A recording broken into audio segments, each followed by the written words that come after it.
I want to get a little bit of background because, so obviously this is the Zero Bunker, which is basically the podcast, but it is an extension of a larger brand that's already been ongoing that you kicked off. A lot of people probably watching this on the first episode probably found this through Zero Fox. Give me a little bit of history, man. Like, how the hell did we get here? Yeah, it's a good question, man. So, just a little prior information. So, for those of you that don't know, I was actually I was in the Marines. I enlisted when I was 17 and did a couple tours in Iraq. And next thing you know, 4 years are gone. I'm out, and like everybody else, you just kind of stranded into the civilian world. So I tried all kinds of different odd jobs, but there's one thing that I knew that I wanted to do. I wanted to create my own thing. I just didn't know what that thing was. You know, and I think that's a path that a lot of guys come across. So when I was pretty much in my darkest moments of my life, I created a Facebook page, and it was actually called Zero Fucks, spelled out. The main reason that was back when like Facebook let you get away with shit like that, or what, dude? Oh yeah, man, yeah. Different algorithms, different. You know, it wasn't as liberal, but I mean, times change, you know, obviously. But in any case, I mean, when that happened, I didn't really have any direction with it. I just needed to kind of vent out my rage, vent out my my solitude, and you know, I've always been a creative guy. I've always been kind of a loner, you know, especially after getting out of the military. So that was my way of linking up and communicating with the world. You know, I never thought about as a business. I didn't come in there and say, you know what, here's 10 grand. I'm going to make this in a year. It wasn't none of that, man. To me, it was just being able to connect with like-minded people. It was like it's kind of like therapy, right, man? Like, just so you have you sit down and you talk to a therapist on a couch. Instead, you were using a Facebook wall to basically like get some of that stuff out, right? Right, yeah. And it sounds fucking nerdy and shit. And yes, you know, I was the guy that was like, you know, hunkered up in my room, just being completely segregated from the world. You know. Oh, you're an emo kid.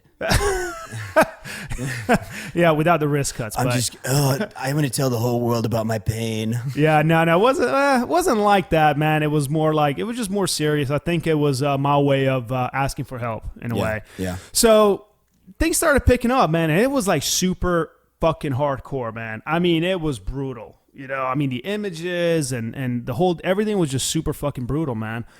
So when I started getting feedback, you know, people were like, hey, that's a really cool quote, man. You should, you know, make a patch out of it or something. And I was like, well, you know what? Maybe I should. I mean, why the hell not? Make some extra bucks and, you know, make other people belong to something. Because that's one thing. I wanted to belong to something, you know? So, wait, you said they wanted you to make a patch? Yeah, I started out with literally like a Velcro patch, man, and some stickers, you know? So I came up with a logo, which is, a lot of people don't know. I'm probably going to get fucked up for this, but that skull actually belongs to a real person. So believe it. That's what I mean. Fuck up. Are you serious? Yeah. It actually belongs to a real person. It's about as dark as it gets, man. You know, down to the core. That's so sick. I didn't fucking know that. No, dude, I didn't fucking know that. Yeah, man. Like, damn, that is savage as fuck. I'm not gonna say what it belongs to, but. It's not somebody you took out or something. No. No. Like a body that's hid under this house or something. No. Okay, just making sure. No, man. But anyways, I came with a skull, and I remember one guy, and I cannot remember who the fuck said this, but he was like, dude, whatever you do, put that logo everywhere. I'm going to buy something with it. You know, so that kind of clicked.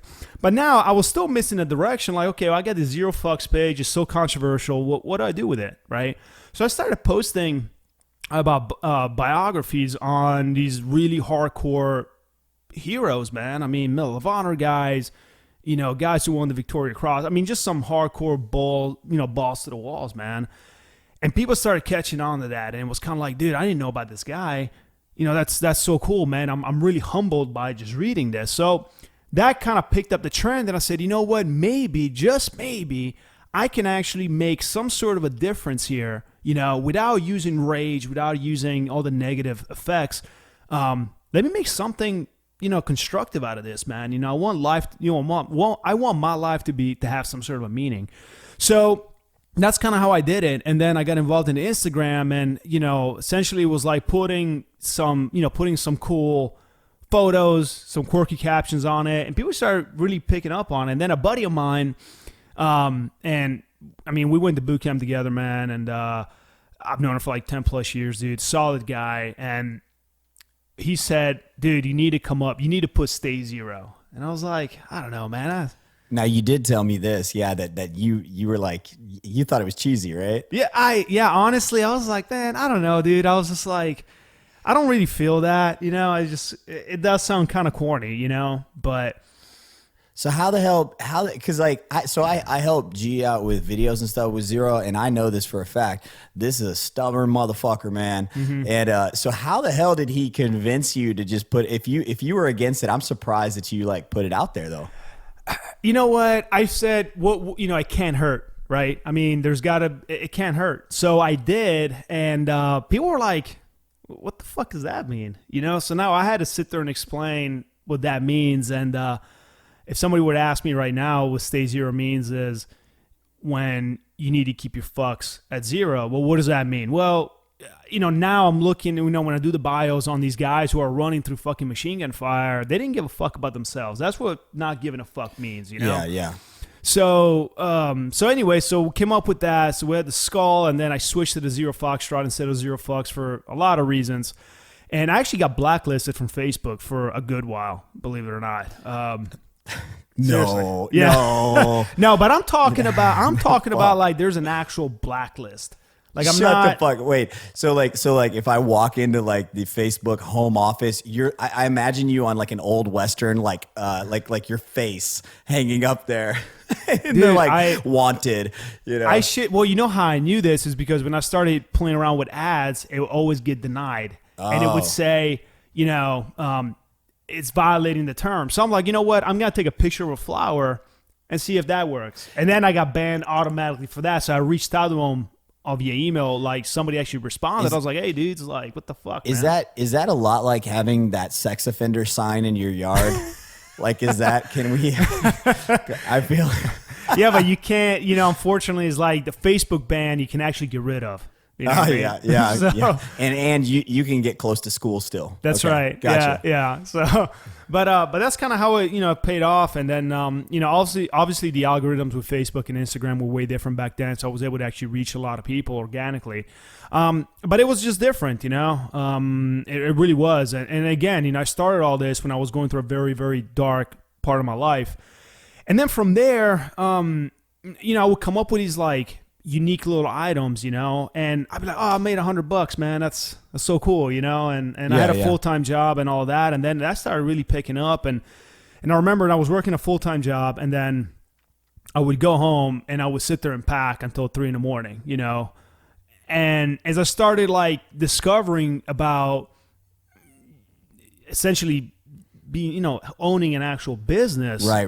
It's turning in like, cause your passion is starting to develop into a functioning business. And that takes a different level of understanding at some point. You know, there's like a crossing at some point. Right. And you know that because, you know, you've been in the same situation with your business, you know what I mean? And you've had your own, so you know what that transition is like. You didn't plan for it. Yeah, it's kind of weird because it's like at first you're like, well, fuck, I just like making these posts, or I just like making, you know, cool designs for a fucking t-shirt. And then all of a sudden it's like, oh shit, I got to like balance, you know, 1,000 orders, or I got to freaking bring on somebody else to help. And then there's, you know, it becomes a big deal. Yeah. I mean, then, you know, you got a massive learning curve. And you know what, you mess up, you can be successful, you fuck up. I mean, it's just, again, it's a massive learning curve. And, you know, I've been doing this for the last couple of years. You know, like I said, I thank my lucky stars that first off, I'm actually here when a lot of my brothers aren't. That's one thing. And second off, that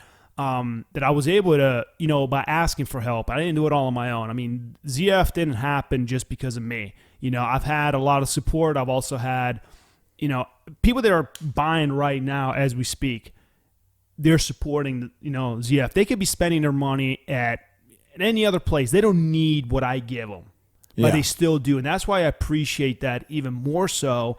And that's the reason why you know, ZF is always committed to bringing quality, you know, to make sure that the service is good, to make sure that, Because, I know you could easily go somewhere else and spend your money on something else. I mean, you got guns. That's there you go. Guns already trump everything that I'm doing. You know what I mean? So, well, yeah, and it's actually a breath of fresh air to have a company where they're kind of straight up with you like that. Because I mean, let's face it, guys. Like, there's a lot of fucking tri-blend T-shirts out there. Like you're not reinventing the wheel necessarily. Like No. with this cut of shirt, but you're building kind of you're basically just being straight up saying, hey, like I got shirts like the guy next to me, except for this is kind of the thing that we're talking about. So if you want to be a part of this, like, hey, here's a shirt. Yeah, absolutely. I mean, also you got to understand that it's like, people, I want people to wear or to own something that speaks to them. You know what I mean? I wanted something that, I don't want you to walk around looking like a fucking, as a fad. You know what I mean? Like, I want you to, like, if you're wearing that particular shirt, one of my shirts, if that represents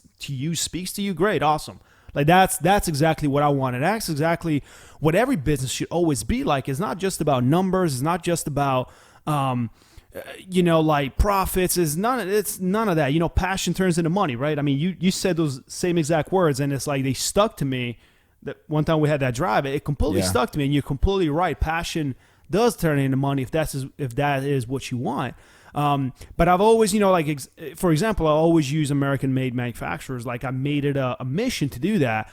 Yes, I could go to China and buy everything for, 3/4 off or whatever you want to call it. But what am I really supplying? Then I become part of the problem. Yeah,